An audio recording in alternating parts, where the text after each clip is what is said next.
با درود به شما بینندگان و شنوندگان گرامی، امروز پنجشنبه 16 ماه آوریل 2026 مطابق با هر پنجشنبه در خدمت جناب آقای هوشنگ کردستانی هستیم با برنامه بررسی رویدادها. و آقای کردستانی سلام و خیلی خوشحالم که دعوت من رو برای این برنامه پذیرفتین. درود بر شما و متقابلا تشکر میکنم از محبت شما. خواهش می‌کنم. آقای کردستانی، چند روز دیگه آتشبس 2 هفته‌ای که با وساطت پاکستان انجام شد تموم میشه. امروز خبرهایی اومده که احتمال داره مذاکرات جمهوری اسلامی و امریکا دور دومش برگزار بشه. اولا در این مدت که ما با هم صحبت نکردیم مذاکرات دور اولش انجام شد ولی منجر به توافق نشد. یعنی امریکا اعلام کرد که در اصلی ترین موضوع، یعنی موضوع هسته‌ای، جمهوری اسلامی همچنان پافشاری داره بر غنیسازی در خاک ایران. این چیزیه که آمریکا نمیخواد. ولی خب در خیلی از موارد به توافق رسیدن. ولی الان گزارش شده که احتمال داره دور دوم مذاکرات برگزار بشه. به طور کلی شما شرایط رو چطور تحلیل میکنید و پیش بینی شما چی هستش؟ بله، همونطور که اشاره کردیم الان یک هفته گذشته و در دنیای ما آنچنان رویدادها به سرعت اتفاق میفته که اغلب عقب نمونیم. بله، هفته قبل یک حرف بسیار ابلهانه‌ای ترامپ زد، مثل خیلی از حرفهای ابلهانه‌اش. البته حرفهایی که میزنه که من عرض میکنم بد میکنم میزنم بندم، هیچ کدوم رو برای عملی کردن نمیگه، برای ترسوندن میگه. من بارها اشاره کردم این آدم احتمالا پوکرباز بوده، درست میزنه که طرف جا بده. اون حرف ابلهانش که بود که من در یک شب تمدن ایران رو ببینم.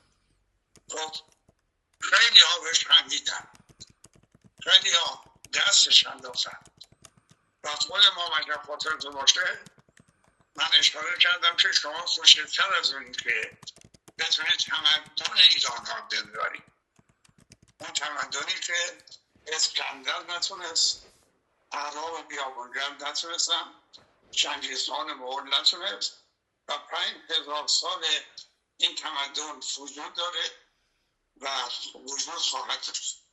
ولی دیدیم بلافاصله جا زد وقتی دید جمهوری اسلامی نمیدونم باشتن نکرد یا منتظر تأثیری که داشت خودش اون تأثیر رو در جمهوری اسلامی ندید، اعلام کرد مذاکره میکنه. مذاکره بحث بر سر این بود در ترکیه باشه یا احتمالا پاکستان. از دید من از اونجایی که ترکیه با اسرائیل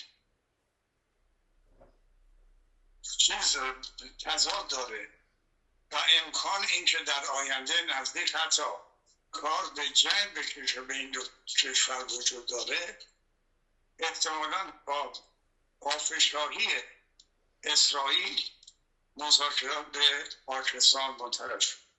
پاکستان هم از اونجایی که یک اتحاد جدید داره با عربستان سعودی، هم مرز هست با ایران حدود 1000 کیلومتر، این بهترین جا بود و در اینجا که معاون رئیس جمهور آمریکا شرکت کرده بود موسیو ونس، پیشنهادش این بود که باید اورانیوم غنی شده توسط جمهوری اسلامی یا نابود بشه یا اصلا در اختیار آمریکا قرار بگیره و خب جمهوری اسلامی هم تا اونجایی که شنیده شده محرمانه غالیباف که مورد نظر آمریکا هست و او رو ظاهرا قوی‌ترین مرد نظام میدونه قبول کرده بوده، به شرطی که بلافاصله آمریکا سرمایه‌های سپرده شده ایران رو در آمریکا آزاد بکنه که میدونید چه رقمی میشه و لابد فکر کرده یه مقداری که میدوزه با غالیباف. یه مقدارش رو میندازه کمابیتو مثل همیشه و یه مقدارش هم به دوروبری ها میده ساکتش رو میکنه، یه مقدارم در مملکت نجم میکنه که یه وضع بهتر شد و مردم از بی خانمانی در اومدن، از بی آزادگی در اومدن. به این دلیل خالیباف قبول کرده بوده با این شرط که آمریکا تحریم‌ها رو برداره، ولی در تماس تلفنی که با پاسداران از اسلام آباد با تهران گرفته بوده، چون پاسداران الان کسایی هستن که جنگ رو اداره میکنن و در مقابل آمریکا و اسرائیل ایستادن، به هر حال نمیشه اونها رو بی اطلاع گذاشت، بدون اطلاع آنها تصمیم گرفت. تلفنی صحبت کرده بوده در اتاق محرمانه و پاسداران قبول نکرده بودند. حالا کیا هستن من نمیدونم، به هر حال قبول نکرده بودند و این مذاکرات قطع شد و بلافاصله ترامپ تهدید کرد که کاری خواهم کرد که هیچ کشتی از تنگه هرمز رد نشه، نه کشتی‌های ایران نه کشورهای دیگه، و در عرض 24 ساعت میبندم و میبینم و همشی میکنم و ظاهرا موفق بوده.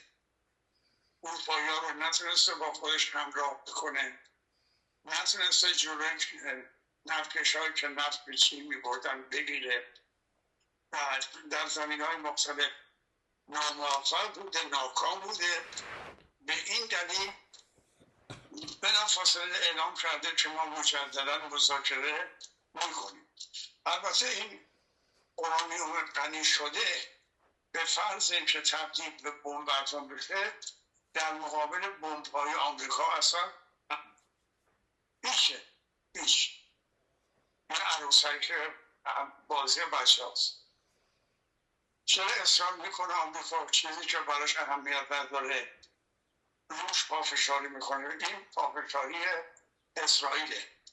اسرائیل که خود بزرگی هم فردی داره نتانیاهو، هم خود بزرگی کشور داره. میگم با نماینده الله هست، نمیدونم با الله رو چی اسمشه، و اون گفته از روزخانه نیل در مصر تا روزخانه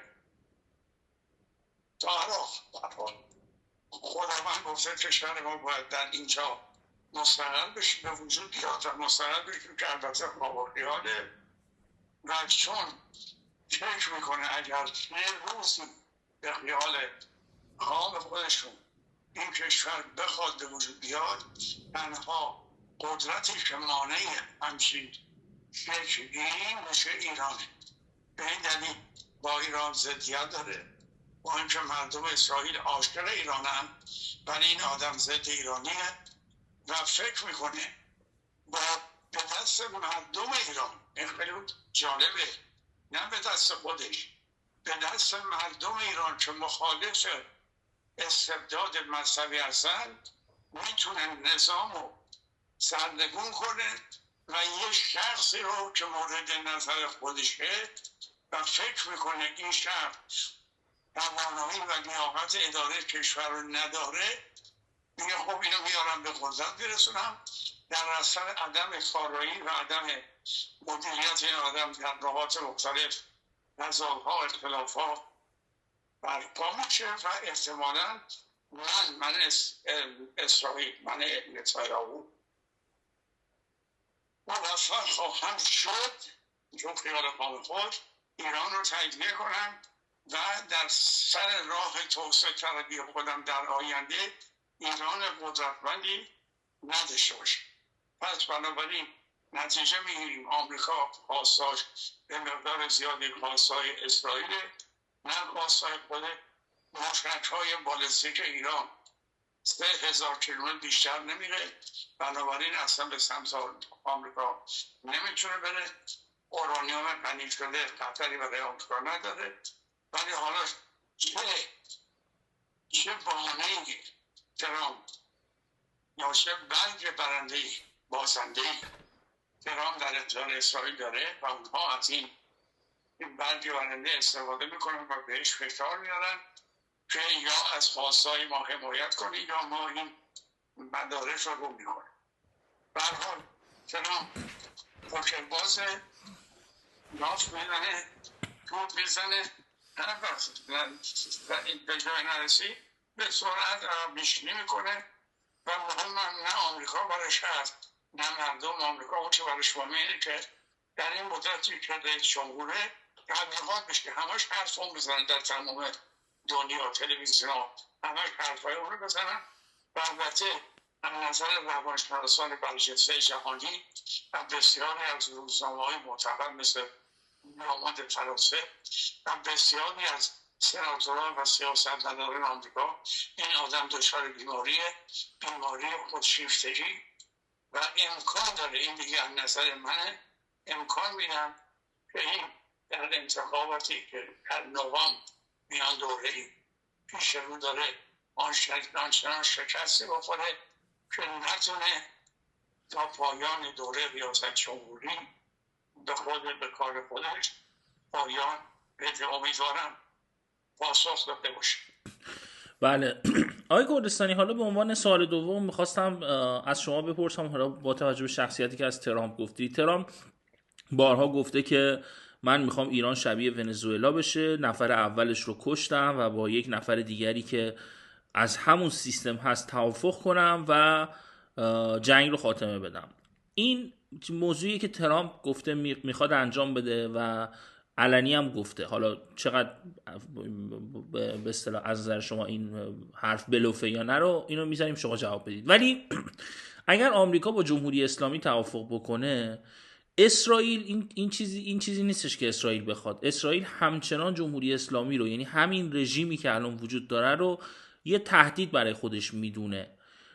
آیا این امکان وجود داره که یعنی الان امریکا و اسرائیل همزمان به ایران حمله کردن ولی به نظر شما در روی کردشون در مورد بقای جمهوری اسلامی آیا با هم توافق دارن یا نه؟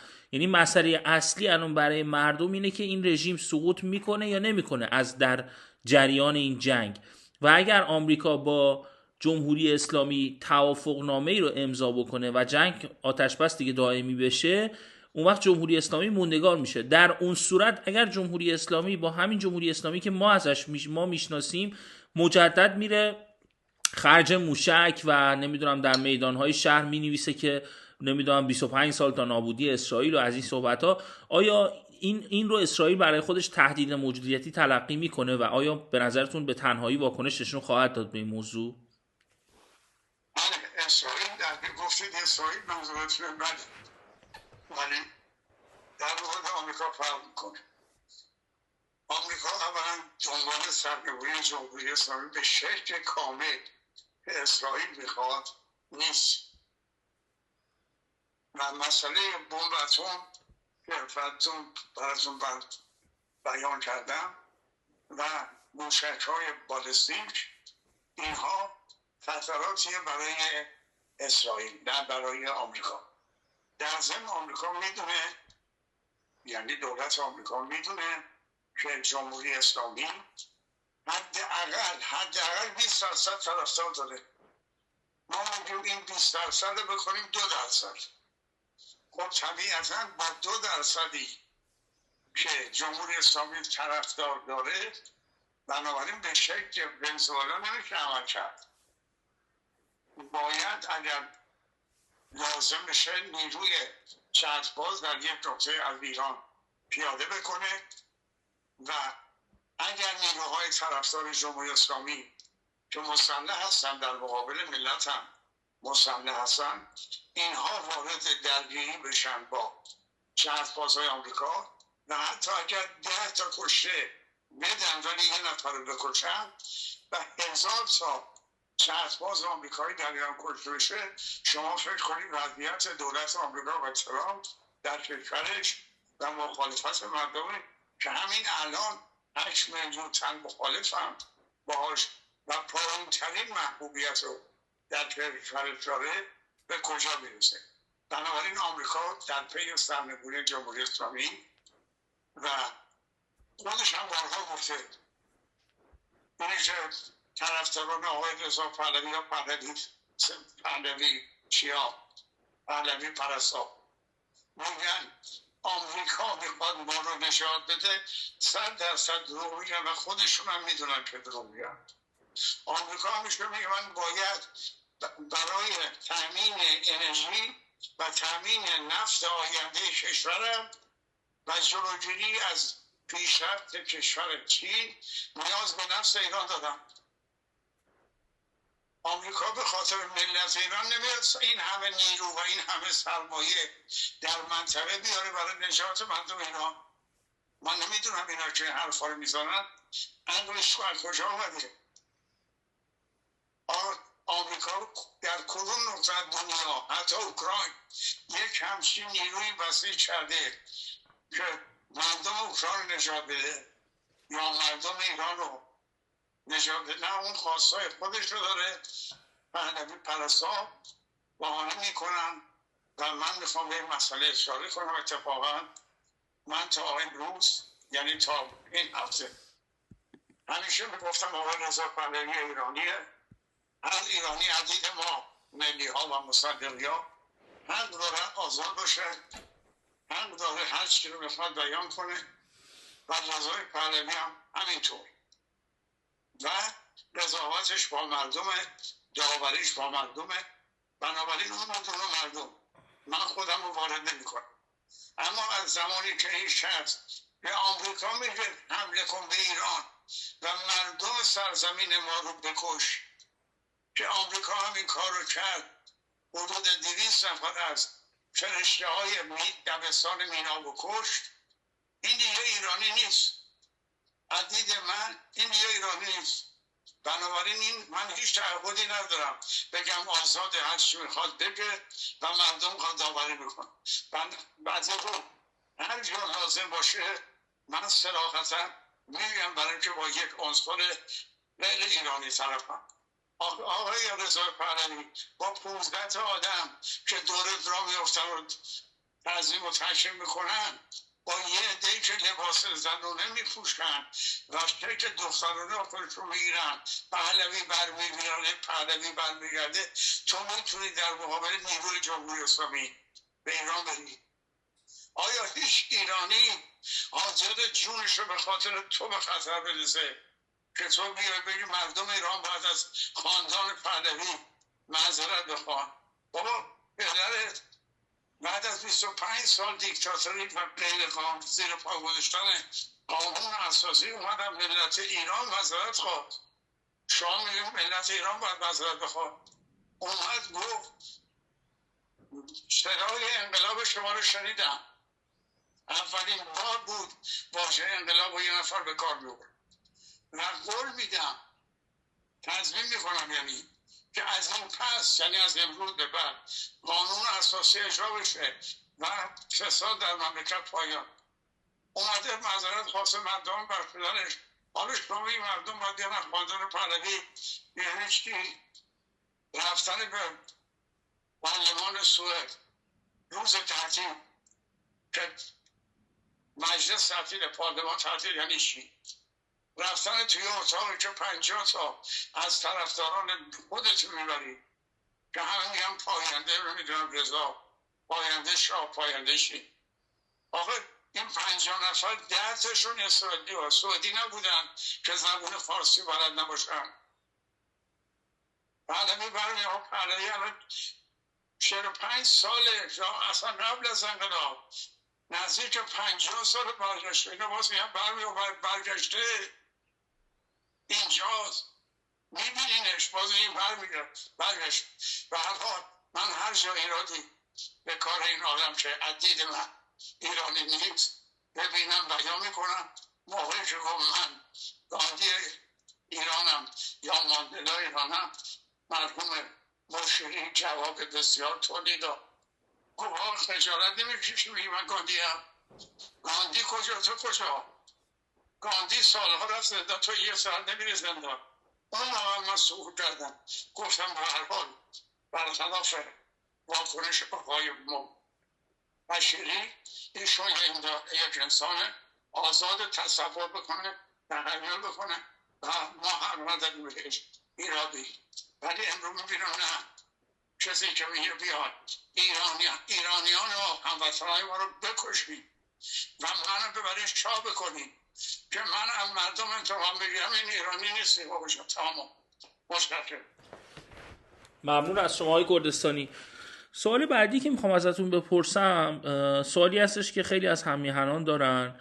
اونم این هستش که حالا ما چند روز دیگه آتش بس تموم میشه و احتمال داره جمهوری اسلامی با ایران به توافق برسه، جمهوری اسلامی با امریکا به توافق برسه و جنگ متوقف بشه. من میدونم که شما مخالف جنگ بودید، یعنی از همون روز اول هم مخالف حملات آمریکا و اسرائیل بودید و معتقد بودید که جمهوری اسلامی باید به دست نیروهای ملی و مردم سرنگون بشه. پرسشی که هم میهنان دارن اینه که این سرنگونی چطور میتونه انجام بگیره وقتی که رژیمی که تا بن دندان مسلح هستش و نیروهای بیگانه رو الان آورده در ایران، یعنی گزارش‌هایی که از ایران میاد نیروهای هشت شعبی و فاطمیون رو آورده و با دوشکا توی ماشین ها گذاشتن و از سر خیابون ها مردم رو میگیرن، ایست‌بازرسی میکنن، آزار میدن و واقعا این رژیمی نیستش که با اعتراضات و اعتصابات بشه انداختشون. یعنی میخوام این سوال مردم رو از شما بپرسم، اگر جنگ نه پس چطور میشه حکومت رو سرنگون کرد؟ ببینید، من بعد از 25 خرداد 60 که جبهه ملی رو کاری کردم، شورای مرکزی جبهه ملی در مقابل خمینی قرار گرفت و مردم دعوت کرده یه دعوایی در میدان فردوسی و اعلام کردیم جمهوری اسلامی فاقد پایگاه مردمی و حقانیت قانونی، یعنی کارش تمامه.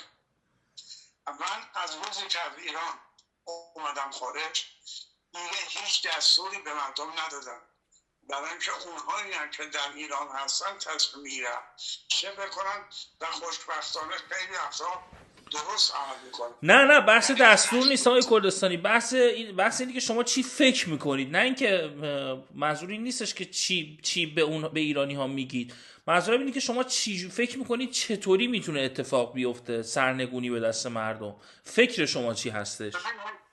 هر کنشی یه واکنشی داره در همه زمین ها. هر عملی یک عمل مخالف داره. جمهوری اسلامی که خمینی اعلام کرد ما ملی نمیخواهیم، ما مسلم میخواهیم، باعث شده که حس میهن پرستی و عشق به ایران و عشق به تاریخ ایران 1000 مرتبه از سابق بیشتر شده. یعنی واکنش حرفای خمینی و اعمال خمینی و جمهوری اسلامی این شده. شما ببینید چندین سال چه فشاری بر زنان ما و دخترای ما آوردن که حجاب رنگین اسلامی باید اعمال بشه. شاهد بودید ولی دیدید واکنشش این بود که حجاب عبدالگرفی دختران و زنان و خانمای ما آزادانه لباسی رو که میخوان انتخاب میکنن و نپوشن.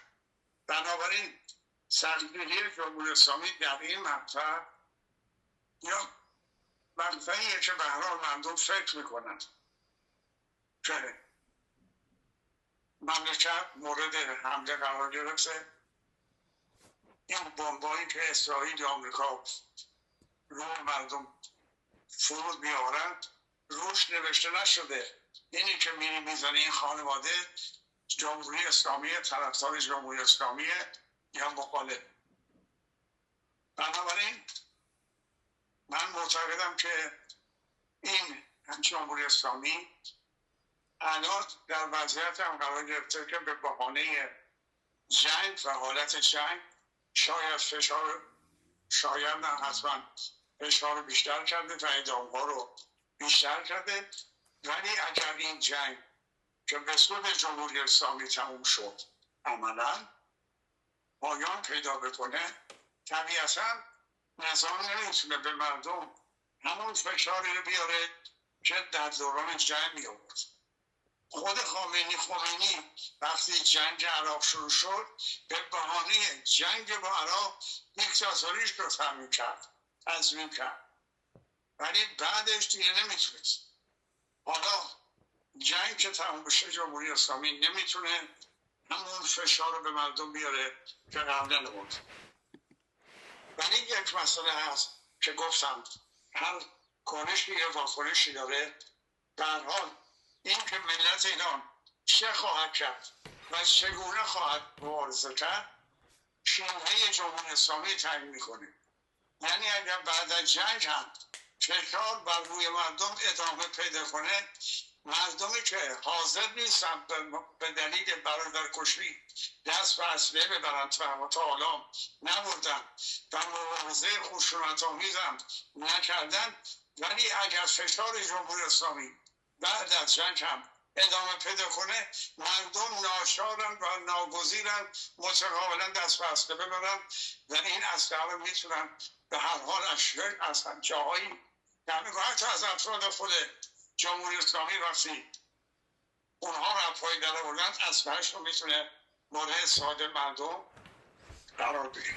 هم ریزش نیروها میتونه اتفاق بیفته، هم مثلا مبارزات خشونت پرهیز مثل اعتصابات میگن که میتونه سیستم رو فلج بکنه. اینها هم فکر میکنم میشه اضافه کرد. درست های کردستانی؟ یعنی اعتصابات سراسری، مردم همه نرن سر کار و یه جوری جمعیت میلیونی باعث بشن که اون نیروهایی که اسلحه به دستن به جای اینکه اسلحه‌شون رو بگیرن سمت مردم، اون بدنه ارتش و بدنه سپاه به این نتیجه برسن که دیگه این حکومت جایی نداره و این اسلحه رو بگیرن سمت مسئولان. این آرزوی ماست که اتفاق بیفته. این امکان هست که یک اعتصاب سراسری تمام مملکت رو فلج بکنه و امکان هست که بسیاری از نیروهای وفادار به جمهوری اسلامی حاضر به برادرکشی نشن، چون اینها از فامیلای خودشون هم، برادران خودشون هم، خواهران خودشون هم در حال زیش وجدان دارن. اینها اسرائیلی که برو اسرائیل بزن نیستن، اینها آمریکایی که برو پادگانش بزن نیستن. مردم وطن هم امکان خیلی زیادتر به بخشی از نیروهای سرکوبگر در اون شرایط به مردم بپیوندن. درسته. آقای کردستانی، فکر میکنم حالا قبل از اینکه سوال آخر رو بپرسم ازتون، فکر میکنم قبل از این مصاحبه فرمودید که میخواید پیش از شروع یه مطلبی رو بگید ولی ظاهراً فراموش کردید. اگر یادتون هستش اون مطلب رو میخواید بگید تا قبل از اینکه من سوال در مورد اینکه آقای رضای پهلوی که از آمریکا دعوت میکنه که مردم ایران رو بکش، دام رو سرش رو بنداز، منو به بچه ها بکن، این آدم از امروز به بعد دیگه ایرانی محسوب نمیشه و من در مورد کارهای خلافش نظر خودم و دیدگاه خودم رو با صراحت بیان خواهم کرد. اینو میخواستم بگم که عملا توی صحبت ها بیان کردم. آقای کردستانی، حالا چون صحبت از قبل از اینکه سوال آخر رو بپرسم صحبت از پادشاهی شد، یه سوالی من داشتم ازتون، اونم اینه که آیا به رأی گذاشتن حکومت پادشاهی که از نظر بشر عقل قرن 21 ضد عقلانیه، حالا به نظر من، حالا خیلی قرار نیست توی این گفتگوها من نظر خودم رو بگم، ولی خب به یک امر غیر دموکراتیک رو آیا به رأی گذاشتن اساسا درسته؟ مثلا براتون یه مثال میزنم، فرض کنید حجاب رو ما بعد از اینکه جمهوری اسلامی افتاد حجاب خانم ها رو بیایم به رأی بذاریم. خب این برخلاف دموکراسیه، یعنی زن حقوق اولیه یک زنه که حجاب نداشته باشه، در نتیجه به رأی گذاشتن حجاب هم اشتباهه. آیا این که آقای پهلوی میاد میگه پادشاهی رو من به رأی میذارم، آیا این به نظرتون از اساسا درسته؟ از امروز به کسی به حرف آدمی که به خارجی کشور من هم بکن گوش نمیدم و بعدم این که میگن صندوق رای تعیین میکنه، مگه 25 سال دوران پدرش، مگه 16 سال دوران پدر بزرگ این صندوق ها درست در اومد رای. من یکی از فامیلانم رئیس شعبه عرض رنگ در خیابان اختیاری تهران بود. اون برای من گفت که آقای اومد قبل از این که رایش رو بنویسه چندین بار به صندوق رای تعظیم و تحکیم کرد، بعد رای داد. ازش پرسیدیم این کارش چی بود؟ گفت این معجزه میکنه این صندوق رای. ما می‌نویسیم حسن حسین در میاد، ما می‌نویسیم تقیی نقی در میاد، این معجزه میکنه. بنابراین صندوق رأیی که هر زوری رضا شاه میخواست و محمد رضا شاه میخواست از توش در میمد که دیگه صندوق رأی نیست. وقتی که شاه اعلام کرد حزب رساخ نیست، یعنی مملکت آزاد به خیال خودش تبدیل کرد به مملکت یک حزبی مثل کشورهای کمونیستی. یک نفر که نماینده افضلی بود انتخاب نشد چون عضو حزب رساخی نشده.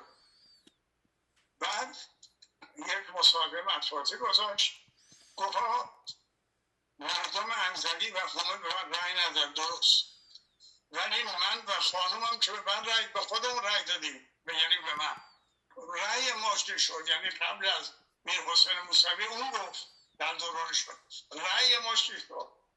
آخه این صندوق های اینطوری که قابل اعتماد رأی مردم رو، نظر مردم رو صندوق ها تعیین خواهد کرد. کدوم صندوق ها؟ زمانی اعلام کردن زنان در ایران آزادن، خیلی ها جشن گرفتن، مخالف یا موافق. من گفتم نه، من موافق نیستم.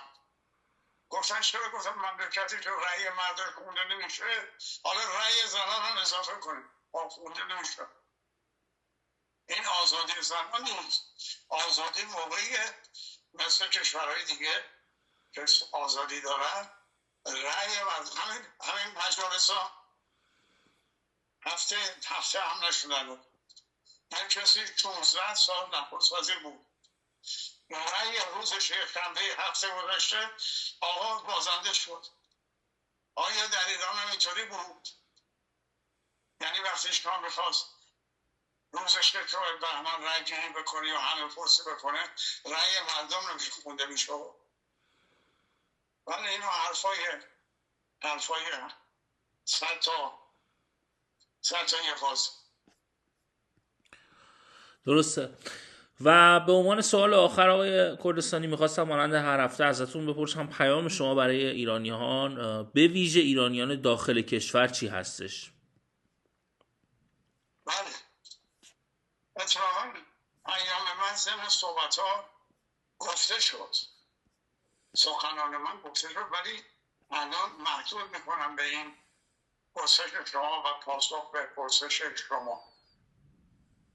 من معتقدم که ملت ما البته بعد از انقلاب مشروطه که حاکمیت ملی مورد نظر بود، به دلیل 5 تا دیکتاتوری، محمد علی شاه که مردم سرنگونش کردن، رضا شاه، محمد رضا شاه،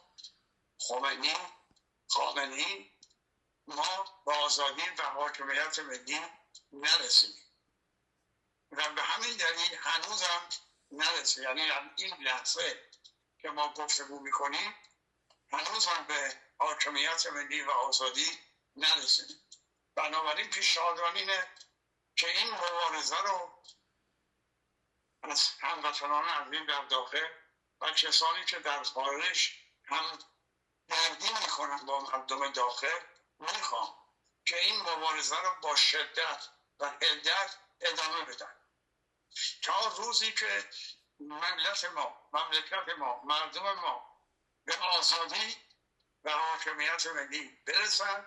اون زمان در احزاب مختلف، گروه‌های مختلف، اتحادیه‌های مختلف به دنبال منافع صنفی خودشون یا سیاسی خودشون برن.